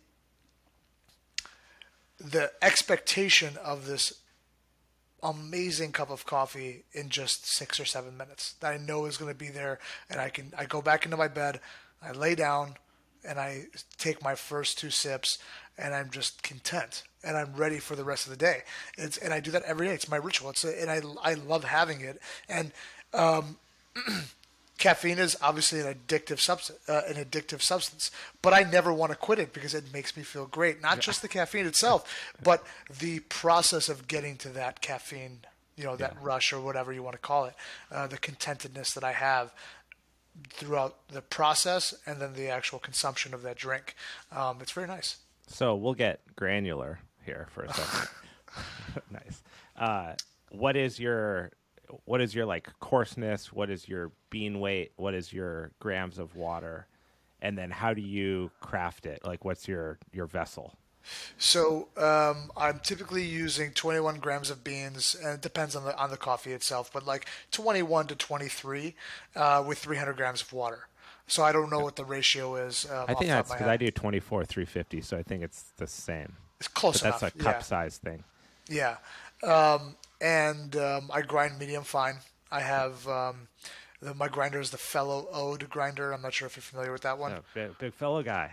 There you go. Hey, I got the whole fellow system. Yeah, there you go. Yeah. So, but I don't use the Fellow pour over system. I use what's called Goat Story, the Gina. So the brand is Goat Story. Gina. It's got a valve on it. So it takes a Hario V60 filter, and it has a valve. And so when I was first getting into learning about pour over coffee, I was watching this. She was a Danish or Swedish Japanese woman who won the world championship of coffee in like 2018 or 17 or something, and she used the Fellow Stag kettle, which I'm sure you have. That's what I got. Yep. She used the Goat Story Gina with the valve, and she used the Akaya scale, which I bought and I hate, and I never use it. I use the Hario scale. It's much easier to use and a third the price. But I wanted to use her setup because she was the best at the time, and so I did that. And the valve, during the bloom process, I keep the valve closed so nothing can escape. Oh, So I will pour 50 grams of water yeah. for the bloom process, keep the valve closed for 45 seconds, and then I will open that valve up. I actually don't disturb my grounds at all. I know a lot of people like to stir You or don't shake. like stack them? Nope. So you I just I dump them? have. I think I've gotten good enough. No. I will. In the beginning, I will make sure that I have a good bed of coffee. Oh, Right. like So I'll you settle it, right? I'll let it settle. Yeah, yeah, But okay. I will not stir the coffee after the water has been in there. I won't swirl. I won't stir. I know a lot of guys like that. I think I've gotten to the point where I can use the water from the kettle well enough to saturate all of the beans, and so I've never found that it to be beneficial to do the stirring myself. Maybe somebody who's not as good at that will have a better time stirring it, but every time I stir or swirl, the coffee comes out sour, and I don't like it. So when I don't, it comes out as well as I can make it. And after 45 seconds, I open up the valve, and then I'll start to pour the rest of my coffee or the rest of my water in to make the coffee. And now I use more water at the same time to keep Yeah. that heat retention. Whereas before I didn't do that, I kind of let it go through, then add more. But I found that is working really well, and I listen to James Hoffman a lot. Are you familiar with him? Did he write Brew? Is that the same guy that wrote Brew? He is a British guy. I'm not sure if he wrote Brew or not, but he has got a book. I think it's How to Make Great Coffee, and it's a fantastic book. But if you just watch his videos, you get the same information. But he's all over YouTube and I got to do Instagram. this because you've touched on a couple of things that I am definitely not. I swirl one, and I've been curious if the swirling has, because between a Chemex and the XF whatever fellow like double walled one that I use, the Yeah, beaker. yeah, I've noticed that they taste slightly different, and I think it's part of it is the cylinder on the fellow is really narrow, so you'll sit beans in there, but they'll sit this thick, whereas in the Chemex, it's because much the wider. trial it's really fat, so more surface area will get covered in the Chemex compared to the other one for the same amount of water. So Yeah, I actually might try that. And then the other thing was the blooming, dropping the water through the coffee into the bottom. I always feel like there's a separation in flavor between the bottom of the cup that ends up pouring onto the top because of that. Because yeah, when you pour in the 50 grams, it goes through and then it sits there and it waits. And then yeah. you get the rest of it. That's actually, it's called the goat. Goat Story is the brand. It's a Goat Danish Story. company, and the actual contraption is called the Gina, Gina. And they have an analog Gina, and then they have like a digital one. The analog one is what I use because I have a scale. The digital one, which is more expensive, has a scale built in, but I don't trust it, so I don't think it's worth it. And if you already have your scales, which I'm sure you already do, just set it on top of your scales, and you're good to I'll go. have to. We got some amazing roasters nearby here. I'll have to send you a little box with like some of the local. Do you like light roast? I do. You know, I do. light Yeah. roast. I'll Yeah. get you Specific. some Yeah. bags from here. Awesome. That'd be great. Have you ever had a like Verve or Bar 9? I'm sure you've had Verve beans. I've had Verve. I've had Verve before. I used to have a coffee subscription from what is that company who does it? They're a large coffee subscription company with roasters from all over the place. I forget what they were called, but that's how I found Passenger. That's how I found a lot of my other roasters that I like. But Passenger is the one that stuck. But I'm not familiar with the other one that you mentioned. Bar 9, they do Bar 9's in LA. They do a lot of like you can go and do a barista class there. So you work with like a experienced barista and you learn different techniques for espresso and pulling and stuff like that. They do pour Yeah. over classes too, but then they do a bean subscription where they'll send you like whatever they're working with throughout the classes. It's pretty cool. Gotcha. That's nice. I fear that we've lost a portion of the audience at this point, so I'm going to rope us back in, go full circle here, and drop this last question in because I know I want to be respectful of your time here in a bit. What makes a great submission? One that works. What makes one work? A lot of effort. A lot of effort, a little bit of luck, and a hell of a lot of training. you have a lot of knee bar submissions. If flow doesn't steer me wrong, a lot of knee bar submissions, and that is when did that submission work its way into your game? I would say when I was a brown belt. Yeah, when I was a brown belt. So I was, as a brown belt, I started working on leg attacks in a way that I'd never done it before. I was basically an amateur white belt at leg attacks up to brown belt. And so once I started learning and practicing and figuring out how to get to these entanglements, I would want to use them. But reaping is illegal in the IBJJF, or it was when I was a brown belt. Right. Yeah. It wasn't until 2021 that reaping became legal. Yes, 2021. Reaping and heel hooks became legal for brown and black belt adults. So throughout the beginning of my black belt career and throughout my entire brown belt career, you could only toe hold, ankle lock, and knee bar. Those are the only leg attacks you could do, or slicers, I think, as well. But no heel hooks, no twisting knee locks, right? So I had to figure out how to use these entanglements that people weren't good at defending, but to then transfer them into a technique that was legal. And so a lot of like the reverse X guard stuff that I was working on at the time lent itself to being really good setups for straight knee bars. A lot of passing that I was doing would lend itself to good knee bars. And so that's kind of where that came from. So a lot at brown belt, a few at black belt. I can't really remember too many of them, but that's when that started. When do you start implementing those types of attacks to your students? Like, obviously, you want your competitive students to have everything in their arsenal that's legal for whatever their qualification is, their skill level. But how do you decide when to introduce something like that to your students? Day right one. away. Right away. The biggest disservice done to my jiu-jitsu and my fellow cohorts at all the gyms that we were at, through no fault of the instructor's own, because it was a different time. Yeah. But it was that none of them knew how to do any of these leg attacks, and thus made us fearful of them. Okay? A heel hook is not that much more dangerous than a Kimura, right? But we do Kimuras every day. White belts learn Kimuras. Kimuras are some of the first techniques people ever learn. And coming back from shoulder surgery is a hell of a lot harder than coming back from knee surgery, right?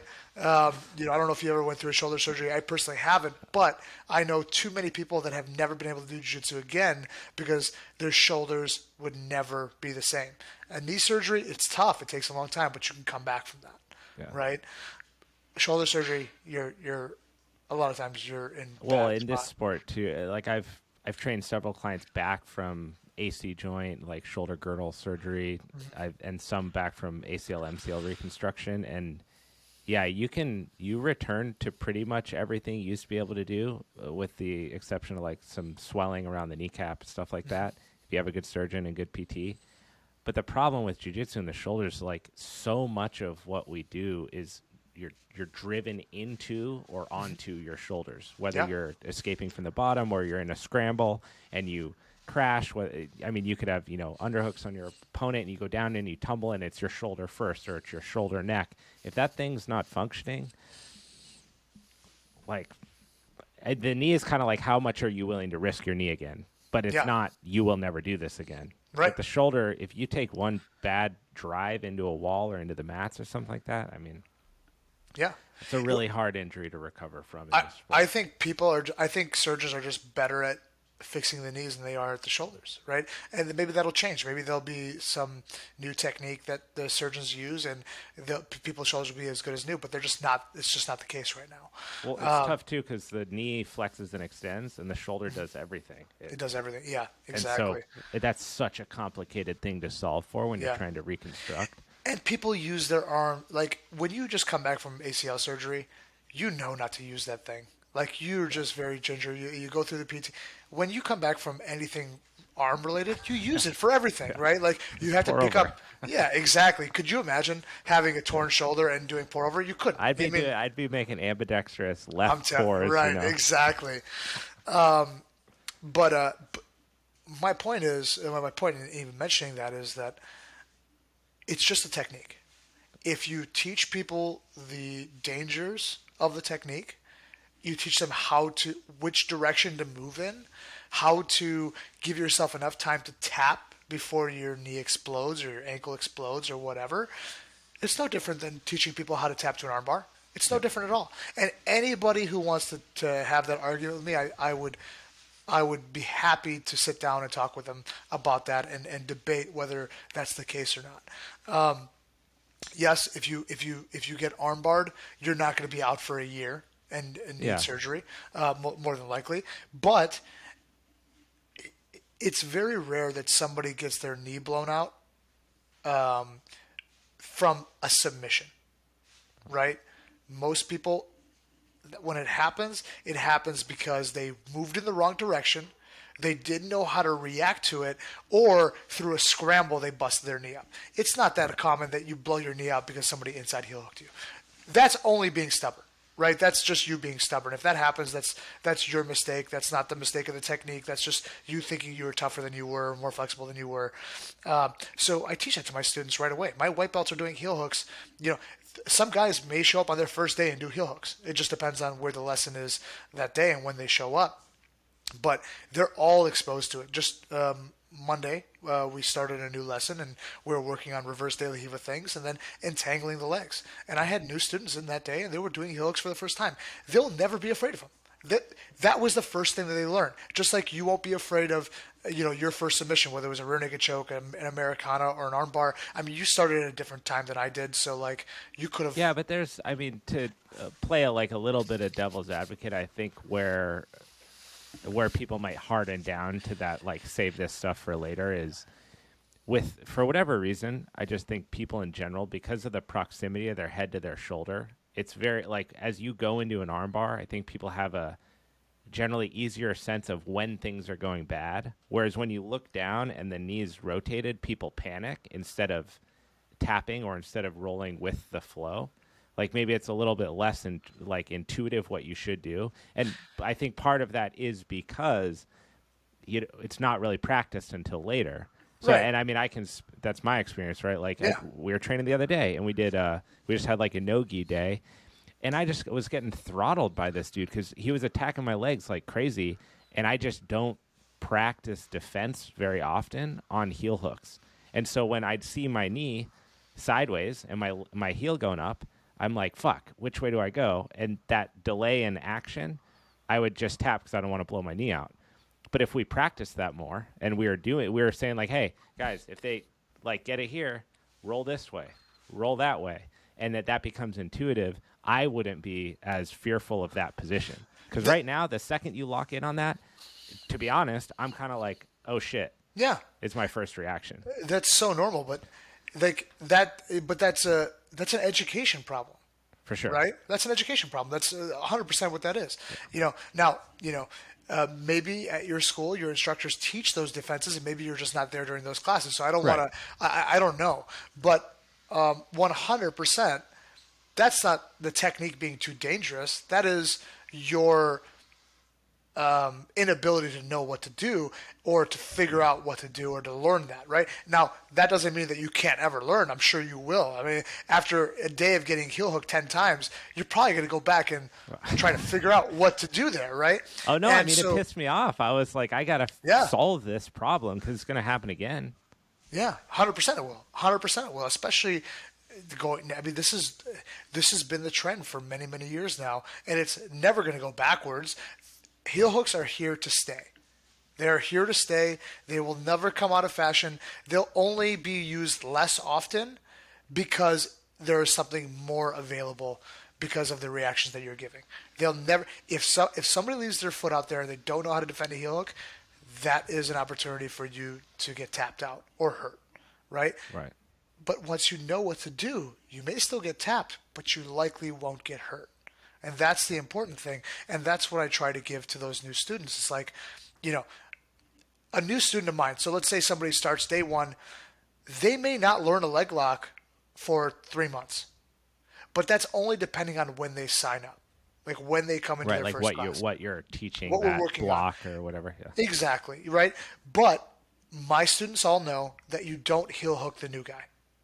If you do, you don't lock the heel.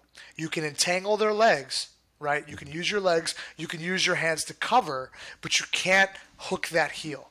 Yeah. Okay? Because if they choose to roll and you've hooked that heel, even if you don't put pressure yourself, they could hurt themselves. If you entangle the legs and they decide to roll, well, now you're not putting any pressure on the knee because you're not actually holding that ankle, foot, heel in place. They can rotate, and then you can educate them because they didn't get hurt. You can educate them on why they shouldn't have done that specific movement, right? Right. And we do a very good job of that. I'm sure the same thing at your school, and I'm sure across the country and across the world. When people make big mistakes, a training partner is going to tell that person most of the time. Yeah. Maybe not every time, but most of the time. Hey, just so you know, you did this, but if I just would have done this, which I could have done, but I didn't want to hurt you, you would have gotten hurt. So be careful, okay? And then the next time they make that same mistake, you show them why. Not by blowing their knee out, but by giving them a little bit more pressure and making them realize, oh, okay, now I understand what you mean. Right? And then you go into class and you teach, hey, this is why heel hooks are effective. This is what we're trying to do. We're trying to create torsion in the knee. Rotate the upper leg this way, rotate the lower leg this way, and then that causes all the ligaments to tear. Oh, that's what we're doing? Okay, how do we defend that? Well, you do it by doing a couple of things, and then you go walk them through it. And then they get more and more comfortable. All of a sudden, you have white belts that are able to leg entangle and able to defend leg locks, and they're never afraid of them because you don't put the fear of God into them and say, hey, that's garbage, that's bullshit, you should never do that technique, that's illegal, that's dirty. No, that's stupid. It's not dirty. It's a technique. It's valid. People are going to use it on you. You should be able to use it yourself, but you should be able to defend it, and you should understand why you should defend it in this way or that way or whatever. And now you've taken the fear out of leg locks. Aren't Voldemort. You know what I mean? Like they're not going to take your firstborn. You just need to know how to approach them, and you'll be safer. You may not always get out. You're definitely not always going to get out, but you'll be able to apply them and defend them, and it'd be just like any other technique, any sweep, any submission, a rear naked choke, whatever the case may be. And people are not going to have this like fear. Fear is what makes people freak out and move in the wrong direction. Yeah, panic. Right? Exactly. Well, that's why it's so valuable to have, high level or just trustworthy training partners. Like if you're there to hurt people, if anyone's there to hurt anyone, you're putting yourself at disservice because, again, if your training partner's injured, then you can't get better. So having people that are there to expose things like that, but also show and teach. Mm-hmm. And that's a big part of, I think, jiu-jitsu is humbly teaching and being able to get taught too, right? Being able to receive that information also, say, hey, what did I do? How did I ask that all the time. Like when I get teed up really bad, I'm like, hey, what did I do there? Mm-hmm. How did you get into that position? Because I thought that I was covering that. And they're like, oh, I just did this. And you're like, wow, okay, how often do I leave that open and other people don't capitalize on it? And then that's a learning opportunity to get better. Mm-hmm. When you're training with your team guys that are traveling with you and stuff, what emphasis, if any, do you put on strength training? So I was always very bad at that early in my career, and really up until a couple of years ago, I did none or very, very little. Yeah, I mean, I was just terrible. I didn't enjoy it. I didn't have the right coach to show me the process and make me enjoy it.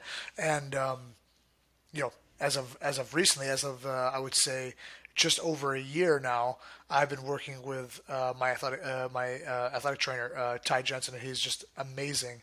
Awesome. And I work out 4 days a week, every week, consistently for the better part of 14 months. But also, I was working out 6 months prior to that, doing a different program, and that kind of primed me to be able to handle what Ty has been giving me. Yeah. And I'm considerably stronger, and now I can actually talk to my students and say, hey, like, listen, I was like you, not really wanting to work out very much my whole career, and I was injured all the time, and I had months and months and months. You could probably take a full 2 years of training that I had to miss over the course of 14 years because of injuries that could have easily been prevented from strengthening myself Yeah. through strength conditioning and physical therapy and stuff like that. I was always good at doing all the physical therapy necessary after I got hurt, Yeah, because you but want to none get of back there. exactly, but never the prehab, right? Right. So I never did any of that stuff to keep myself from getting hurt, and I had made a decision right after my match with Jacob Couch at Who's Number One, where he beat me. I had made a decision that I'm not going to be weak anymore. I'm not going to do that. Weak physically, weak minded. I am going to work out and I'm going to get stronger. And I'm just going to, I'm 33 years old now. I'm an old dog in this sport. Not the oldest, but I see guys like Wagner and Cyborg. They're in their 40s now, and they're still competing at the highest level. And I want to do that.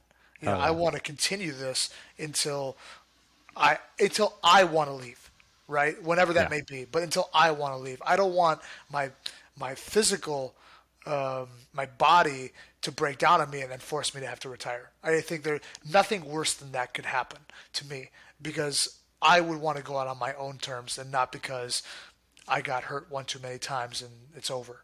Yeah. Um, What a valuable lesson, though, for you to, I mean, to come to that realization. There's no doubt across any sport that having pragmatic strength and conditioning edges you for a more competitive career and mitigates the risk of injury. Doesn't mean that you won't get hurt, of course, but like you said, there's a lot of injuries that happen that can be prevented or hedged against by having quality strength and conditioning.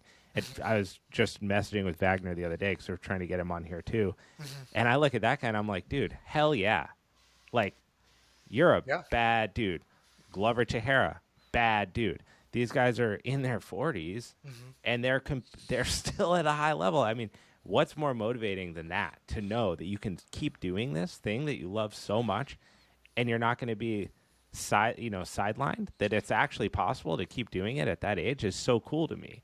Because yeah. so many people just accept it. They go, I'm too old.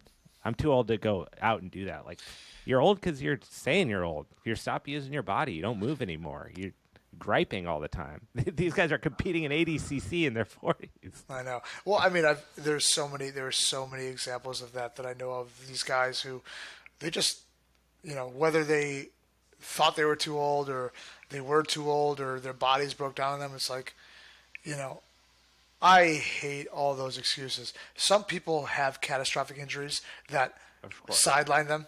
That is always that's a real thing. But there are so many guys. They're just lazy and they don't give a shit, and they're not willing to risk what it takes to become very good, or not even just to become very good. There are guys that I look up to, guys who are in their 40s. They may not be the best, but they go out there and they do their best to keep themselves in good shape, and they go out there and they compete and they lead their schools again from the front. And then there's so many of these guys that I know. It's like, what are you doing? Like, it's just, to me, it's sad because as a former student of, like I was a student. I was one of the guys in class. I would love to have had somebody continuously leading, right? It's not Yeah. always going to be possible. Not every school is going to have that.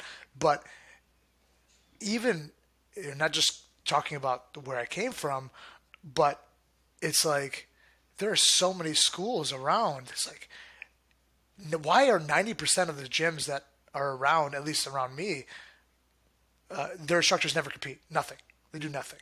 They teach class and then they expect their students to do well. It's like, how are they going to do well if you don't show them the way? You're not leading by example. Just because you're teaching them techniques doesn't mean you're a coach. Okay, you're an instructor. You're at best an instructor, right?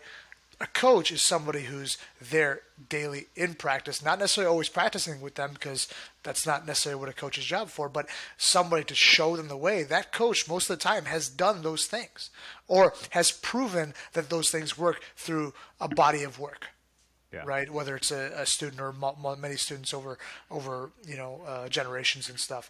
But to me, it's like, I don't know. It's something that's always upset me because I've always wanted that, and that's why I try to be that for other people, because that's something that I would have wanted. A lot of what I do is based on what I would have wanted in that position of a student.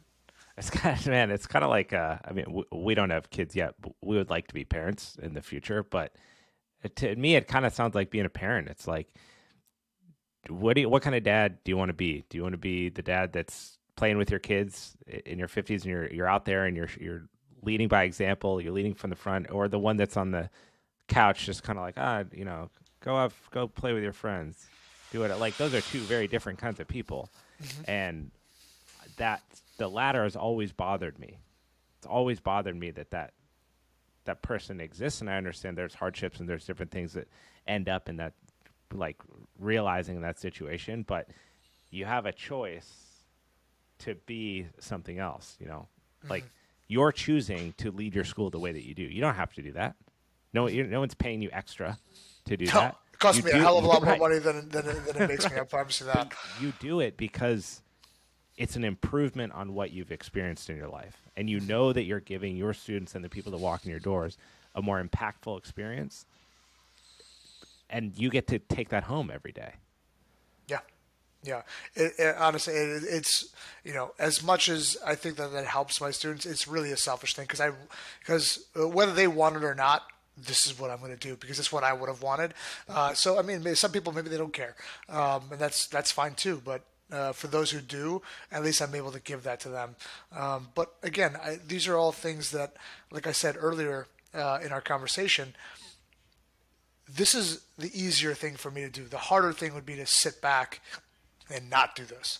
I'm not built that way. I can't. I'm not built to just sit back and collect a check and you know continue my day. I have to be doing something to better myself and better the people around me all the time. And most of the time, it's in this jiu-jitsu, in the context of jiu-jitsu and my team. And I'm very thankful that there's a lot of people who have trusted me with that opportunity and trusted me with their, not their whole life, but a big part of their life. And to me, I don't take that for granted. Um, I tease my guys a lot. My guys tease me, and we have typically a really, really good relationship when it comes to these things. But, I never forget that they chose to be where they are Yeah. versus being somewhere else or maybe even doing somewhere else. I have quite a few students who have decided because their love for jiu-jitsu and our team was so important to them that they decided to make less money and work less and do this more. Yeah. And not only make less money, but spend a hell of a lot of money traveling around, competing, stress adding stress in their lives and their spouses and their girlfriends' lives and their families' lives, their parents' lives. Like, I mean, this is not an easy thing to do. It No. is a lot of times Takes a more. special partner. I'll say that. 100%, hundred Takes a percent. special partner.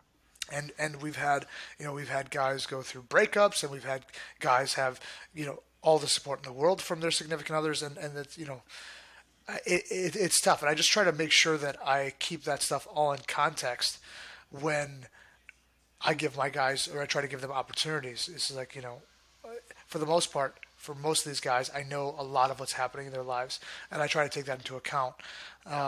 But I also try to give them as many opportunities as I can. And sometimes I know it's hard, so sometimes people can't take those opportunities. Yeah. And I blame nobody. As I just try to give them as often as I can, and if they can take them, then we're there, then we're ready. And if they can't, well, that doesn't mean that we're not going to get another one. It's just this one didn't work out. But to me, this is the most important part of what I do. Making money, running a successful business is important, but running it the right way, running it with the goal of being successful, not only financially but as a team, as a school, as a place, as a culture. These are at the top of my list. The financial part, I always know that the financial part will follow, will accompany Right. the other one, and so I don't chase the money. I chase that, and then the money will come. Whether it's a lot or a little, I could deal with it, especially if I know I'm doing it the right way. So, it's interesting. It's just there's a lot of things that go into this, and people may not always see that, and I'm sure that you go across every other sport, every other activity, there are things like this, but this is the only one that I know. And so, Right. it's more impactful to me because it is jiu-jitsu and it's the thing that I love. Well, David, it's hard to not agree with so many of the things you said. I resonate with a lot of them, and I feel lucky for your students that are able to train with you and participate with Assembly and be there. I really want to say thank you for your time, man. It's 2 hours goes by like that. Bam! You start talking about coffee Yeah. and chairs, and all of a sudden Right. here we are. So thank you so much for being here, man. I really appreciate it. Yeah. Thank you very much. It was really nice to talk to you.